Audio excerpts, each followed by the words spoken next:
जी हरिवंश महाराज जी। महाराज जी, कर्म और भक्ति के बीच संतुलन कैसे बनाए? कर्म ही भक्ति है। जो कर्म भगवान के लिए किया जाता है वो भक्ति है, और जो कर्म भगवान से विमुख करने वाला होता है वही बंधन का कारक है।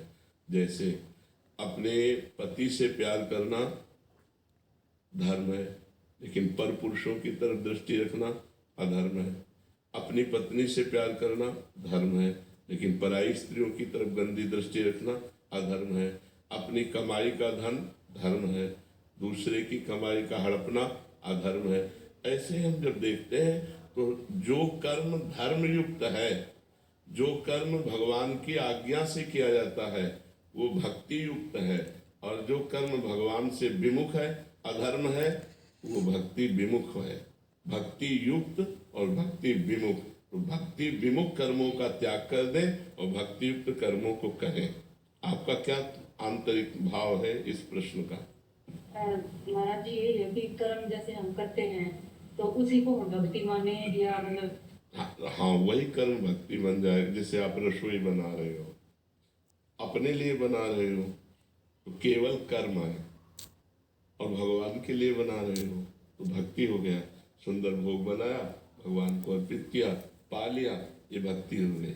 भगवान को अर्पित किया हुआ प्रसाद और संपूर्ण रसोई सेवा ये भक्ति बन गई। झाड़ू लगा रहे अपने घर में या भगवान के घर में, भगवान के घर में तो भक्ति हो गई, अपने घर में तो कर्म बन गया। पोछा लगा लिया, पति परिवार की सेवा कर रहे, ये भगवान के नाथ सकल संपदा तुम्हारी, मैं सेवक समेत सुत नारी, बढ़िया भक्ति होगी। भक्ति का कोई अलग ढंग नहीं है। जो कुछ आप कर रहे हो वो भगवान को अर्पित कर दो, और भगवान का नाम जब चल रहा है वही भक्ति हो गया। और भगवान से विमुख होकर बड़े से बड़ा कर्म हो, अहंकार की पुष्टता, वही कर्म बनकर तुम्हारे बंधन का कारण होगा। जब भक्ति युक्त कर्म नहीं होता तो दो प्रकार के कर्म होते हैं, एक पाप कर्म होता है, एक पुण्य कर्म होता है, एक शुभ कर्म होता है, एक अशुभ कर्म होता है। दोनों बांधने वाले होते हैं।